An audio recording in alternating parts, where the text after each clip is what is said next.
Au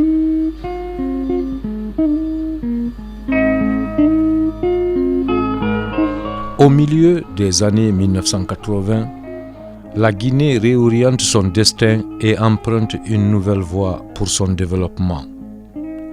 Elle s'engage donc dans la société libérale avec des exigences de liberté d'opinion, de pensée, d'association, mais aussi d'initiative privée.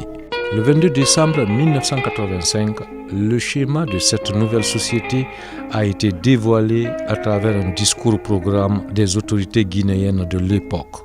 Dans ce magazine, nous allons jeter un regard sur un aspect de ce programme, les défis et les enjeux de l'initiative privée en Guinée depuis près d'un demi-siècle.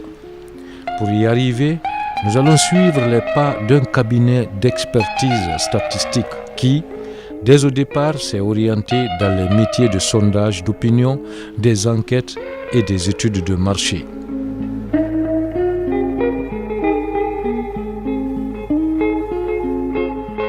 Pour la petite histoire, il y avait un projet qui était là, financé par la Banque mondiale et qui s'occupait justement de la lutte contre la pauvreté.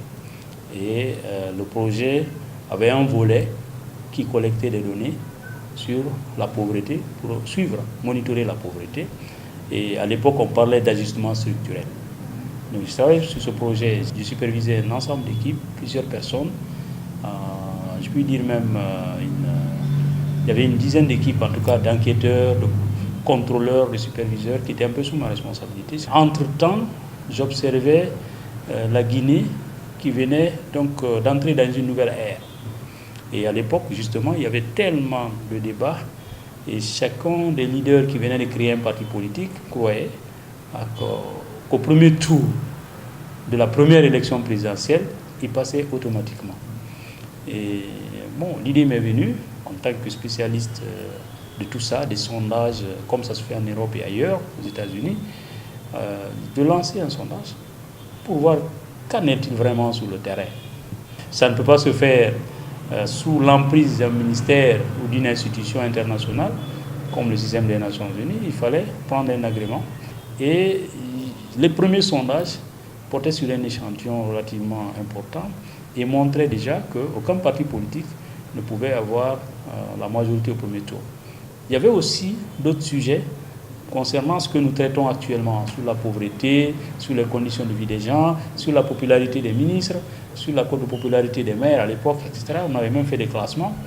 Et donc, quand on a publié cela sur financement propre, vraiment sur financement propre, avec l'appui de certains amis, et nous avons créé un bulletin qu'on a appelé Opinion.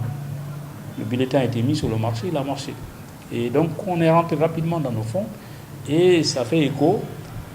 Et finalement, les partenaires, c'est-à-dire le système des Nations Unies est composé de plusieurs autres organisations internationales séparément, la Banque mondiale, l'USAID et les autres, tout le monde m'a conseillé carrément de quitter, en fait, d'aller donc m'installer et de continuer avec Statfew parce qu'il y avait de l'avenir avec ça. Des débuts certes difficiles pour l'entreprise en gestation, mais pour son épanouissement, a surtout compté sur l'engagement de ses fondateurs, résolus à participer efficacement dans le processus de développement socio-économique de la Guinée. Comme engagement dans ce sens, le cabinet ouvre ses portes très tôt à la jeunesse scolaire et universitaire sans emploi.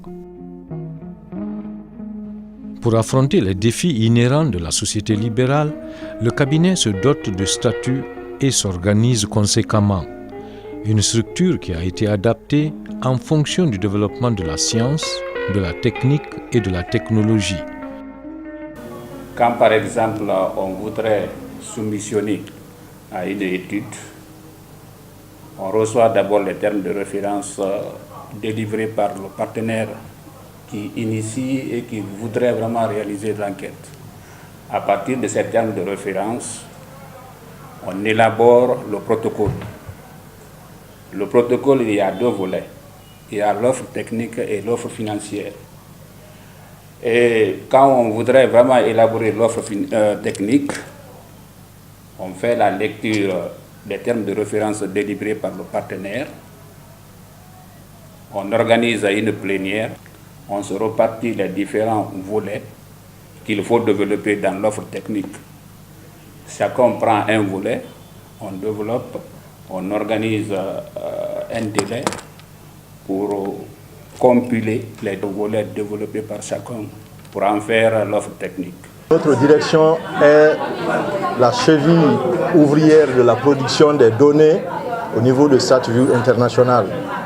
Toutes les données, toutes les enquêtes quantitatives qui sont produites, qui sont réalisées au niveau de StatView, c'est la direction de la gestion des données qui s'occupe de la production de ces données quantitatives.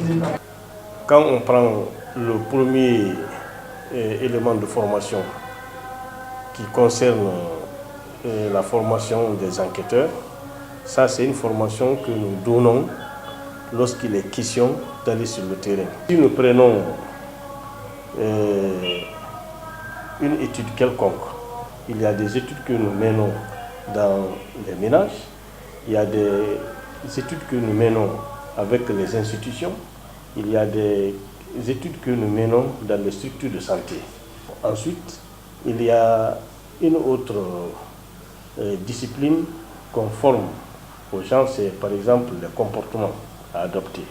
S'il est question d'aller dans les communautés, il faut qu'on explique aux gens c'est quoi d'abord une communauté, quels sont les interdits, qu'est-ce qu'il faut vraiment, quel est le comportement qu'il faut adopter pour ne pas quand même se heurter à une difficulté qui pourrait remettre en cause la réussite de la mission. Au niveau de la logistique, on a deux sources. Premièrement, nous avons des équipements qui appartiennent à StatView International, à savoir les tablettes qu'on utilise sur le terrain. Les fournitures, c'est StatView qui les achète. Tout ce qui est fourniture à utiliser, etc., etc. Mais par exemple, quand on doit aller sur le terrain, on doit aller à l'intérieur du pays, on est obligé de faire une location des véhicules qu'on utilise. Toute personne qui veut vraiment adhérer au niveau de notre service, ici, donc ils viennent vers moi en première position pour les expliquer effectivement qu'est-ce que nous faisons. En plus, ils viennent aussi, je vais les expliquer quels sont les documents à réunir pour qu'ils viennent déposer. Donc à ce niveau, il y a deux postulants. Donc ceux qui viennent pour faire le stage, on ne demande pas beaucoup de choses, on leur demande seulement de faire la demande. Pour ceux qui veulent postuler pour les enquêtes, donc ce n'est pas un emploi durable. C'est juste si on a une activité, par exemple, là on les prend, on les utilise pour cette activité. Lorsque nous recevons les données complètement nettoyées de notre unité de gestion des données, donc il appartient à notre direction de faire l'analyse, interpréter les résultats et les publier.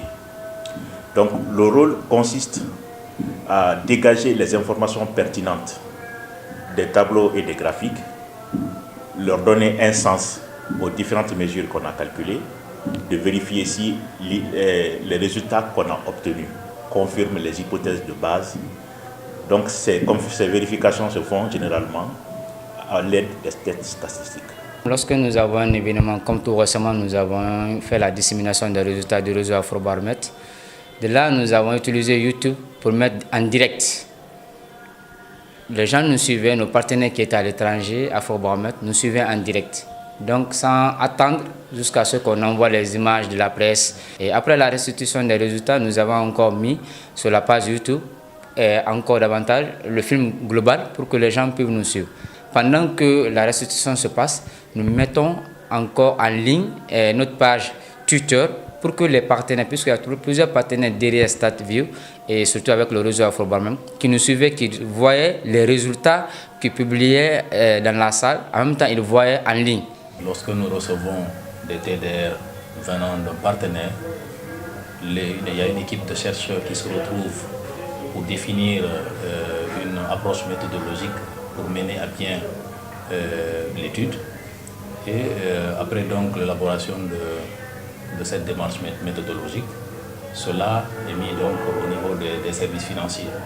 Nous élaborons un budget en fonction de l'approche méthodologique qui est élaborée par les chercheurs. Et nous assurons aussi le suivi de l'exécution de ce budget et puis également l'élaboration des états financiers.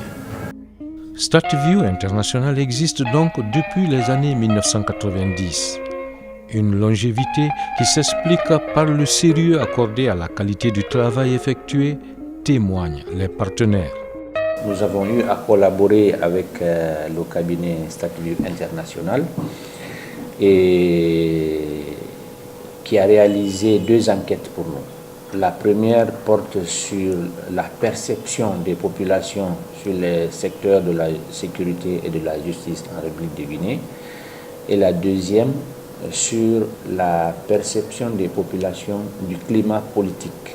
Quand les rapports ont été rendus, d'abord les drafts, les premières versions, nous avons apporté nos commentaires au sein de la maison, nous avons retourné, StatView a intégré et a renvoyé les versions finales. Donc c'est la même procédure dans les deux cas. Et nous avons été très émerveillés par la qualité et le sérieux qui ont caractérisé le travail. Et les rapports ont un contenu substantiel qui peut être même normalement mis en ligne pour certains étudiants et chercheurs qui sont intéressés par les 2 domaines, sécurité et justice, et puis dialogue politique. Il nous a été demandé de faire le plan de déplacement urbain de la ville de Conakry, c'est-à-dire un plan à long terme pour organiser les transports de la capitale du pays. Et comme nous avions une relation avec eux précédemment, nous leur avons demandé d'intervenir en sous-traitance et de s'occuper de tout ce qui était enquête au niveau d'une part de la demande de déplacement, et puis le second, de nous donner des éléments pour connaître ce qu'ils pensent du futur de la ville et de leur futur déplacement. Tégis, donc, qui est chargé de ce paste avec Louis Berger, a pris contact. Et nous sommes arrivés donc à un accord où il s'occupe essentiellement de la prise d'informations, des enquêtes, du recueil des données de base pour que nous puissions ensuite faire notre étude.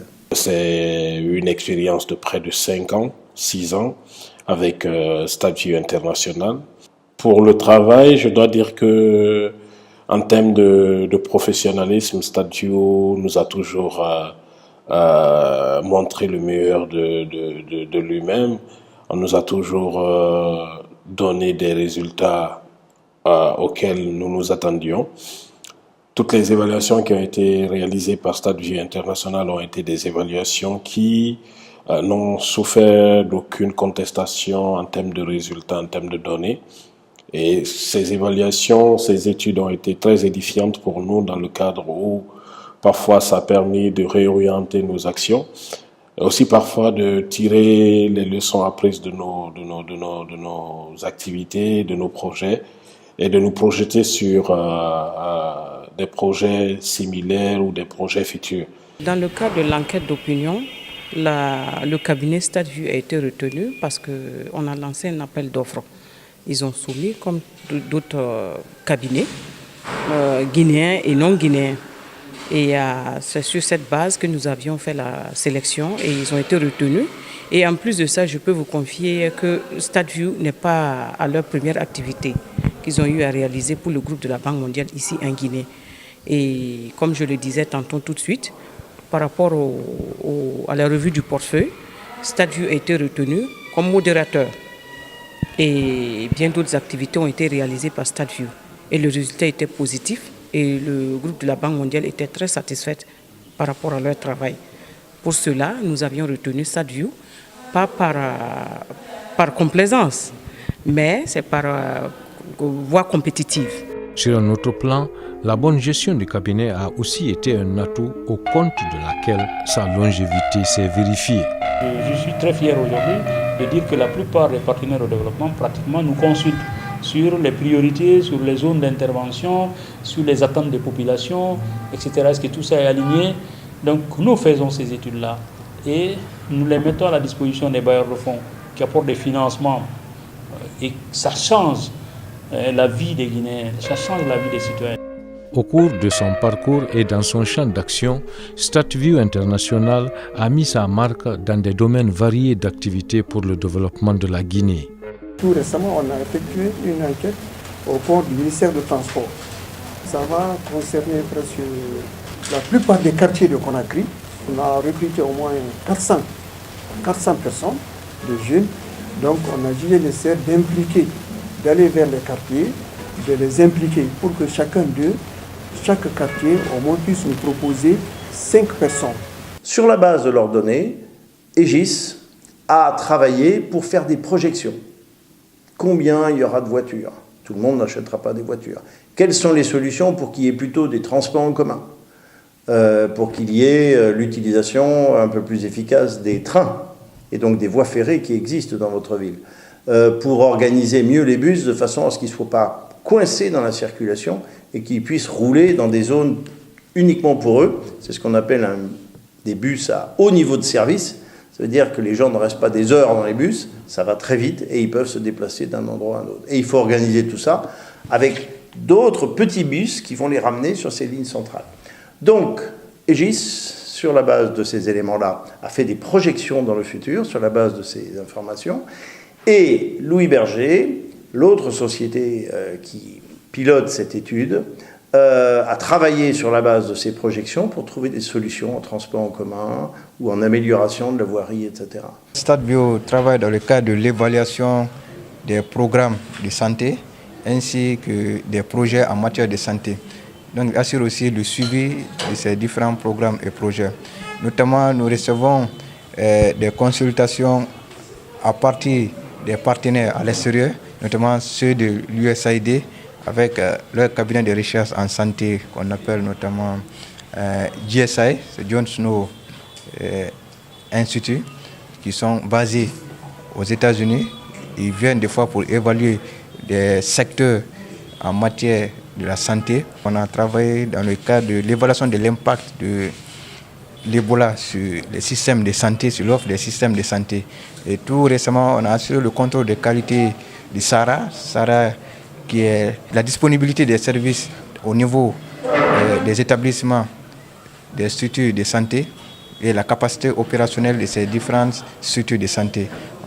C'était une évaluation qui a été menée par l'Institut national de la statistique au compte du Fonds mondial pour évaluer tous ces aspects dans le système de santé de la Guinée, où StatView a intervenu en matière dans le cadre du contrôle de qualité. Le cabinet StatView International entretient des relations étroites avec l'État dont il est issu. La devise du cabinet, c'est le professionnalisme. Nous avons de très bonnes relations avec l'État. Pourquoi? Parce que nous faisons un travail professionnel.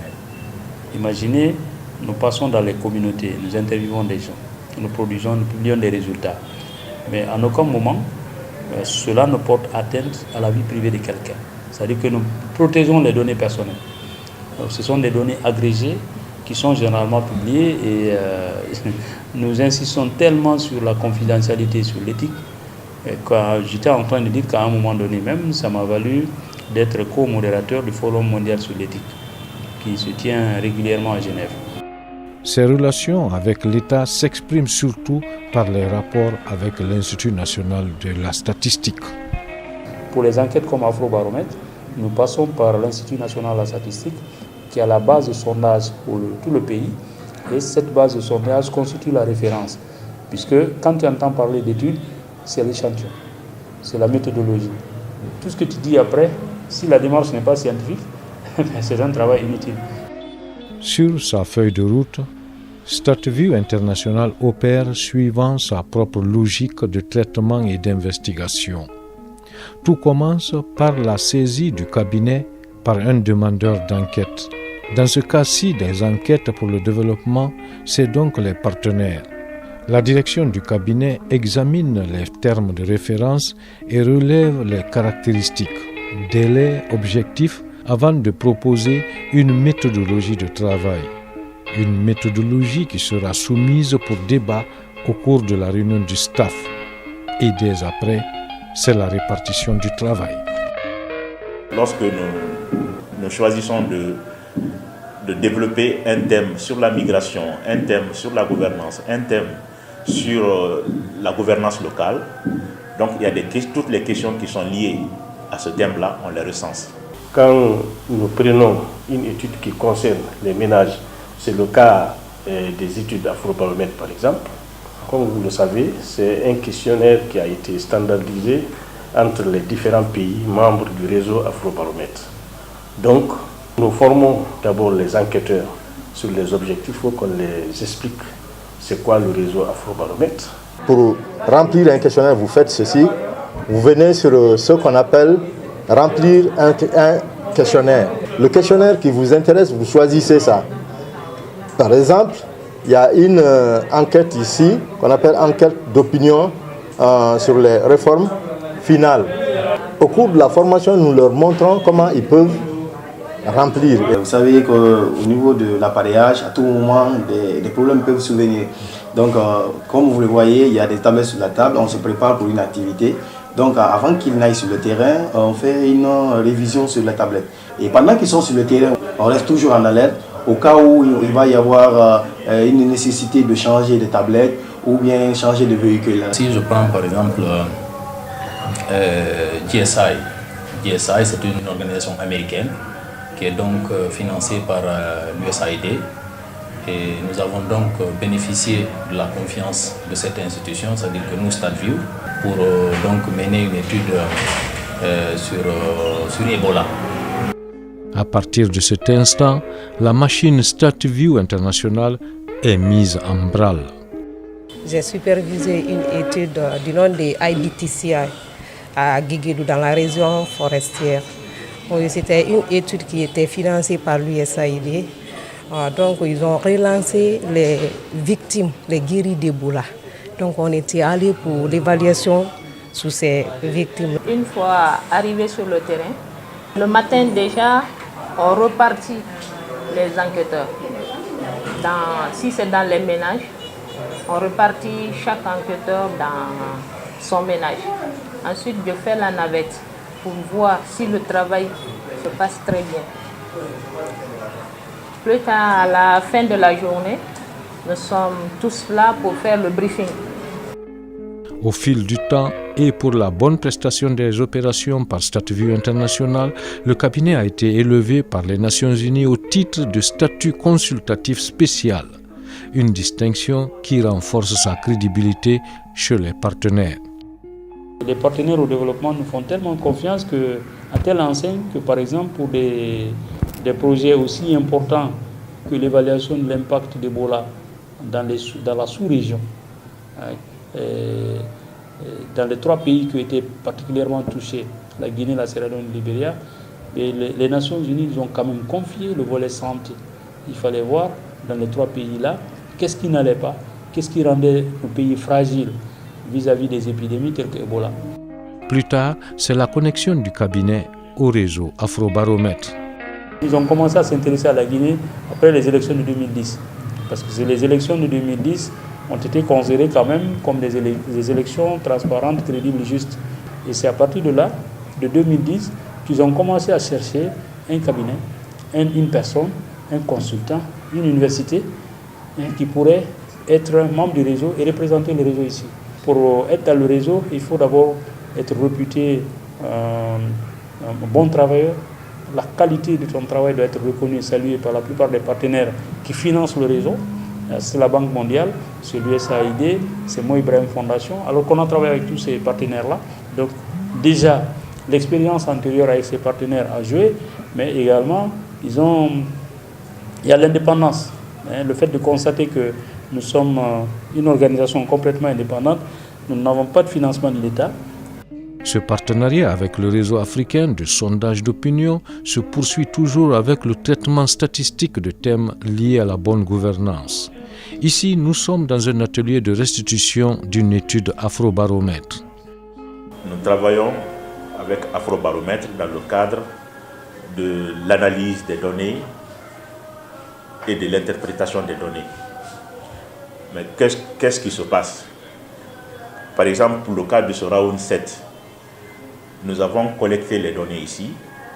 Il y avait un serveur qui étaient domiciliés au niveau du réseau.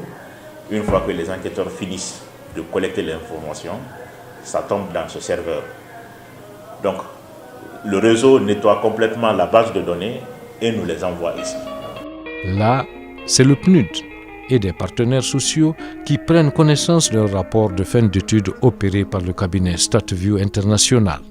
Personnellement, m'occupant des questions de paix, de conflits, des questions politiques depuis bientôt une vingtaine d'années, je puis vous dire que assez rarement j'ai trouvé autant de qualité dans des travaux de ce genre. Demander à un cabinet d'étudier la perception que des citoyens avaient de l'atmosphère politique dans un pays, leur appréciation des partis politiques et d'autres éléments de ce genre, c'est un double défi. C'est d'abord un défi de compréhension conceptuelle.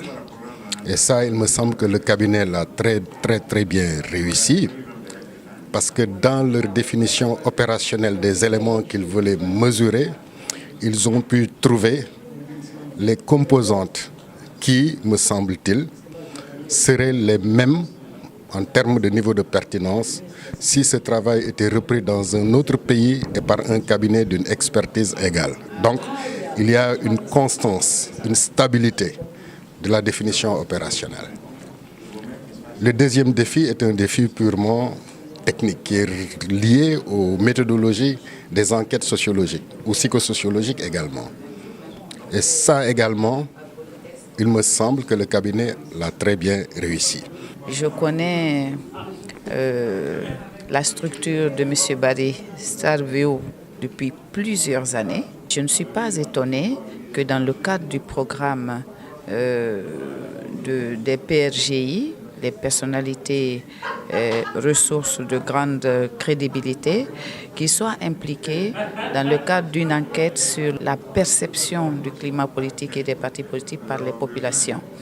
Et là, il vient de faire une présentation, une excellente présentation qui va permettre au groupe des PRGI de travailler sur une stratégie qui va justement impliquer cette perception des populations.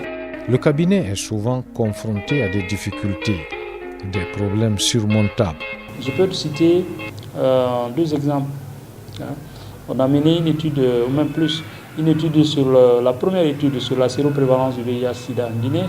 C'était de voir quelle était la prévalence du VIH-Sida au niveau de certains groupes à risque. Et vous avez par exemple les prostituées, enfin, qu'on appelle donc les travailleuses du sexe, vous aviez les camionneurs, vous aviez les miniers, etc. Les femmes enceintes ont été touchées pour avoir une estimation de la population générale, mais on faisait des prélèvements, il fallait obtenir le consentement éclairé des gens pour lesquels on faisait le prélèvement et qui devaient aussi, s'ils le désiraient, obtenir le résultat. Donc ce n'était pas évident d'arriver à toucher des échantillons importants qui permettaient de mesurer la prévalence du VIH au sein de ces groupes à risque-là, et sans qu'on écorche un peu l'éthique. Il y a une difficulté aussi qu'on a rencontrée dans le cadre de l'enquête qu'on a menée sur la corruption. C'est une enquête voulue par le Comité national de lutte contre la corruption à l'époque, et nous avons mené l'enquête. Ce n'était pas facile, parce que ceux-là même qui voulaient l'enquête, il y avait des gens parmi eux qui ne voulaient pas que l'enquête se réalise. L'occupation du terrain par le cabinet StatView International pendant près de 3 décennies est une preuve éloquente qu'il est bien possible d'investir dans le secteur privé en Guinée et dans la durée. Pendant ce temps, le cabinet StatView International poursuit son aventure.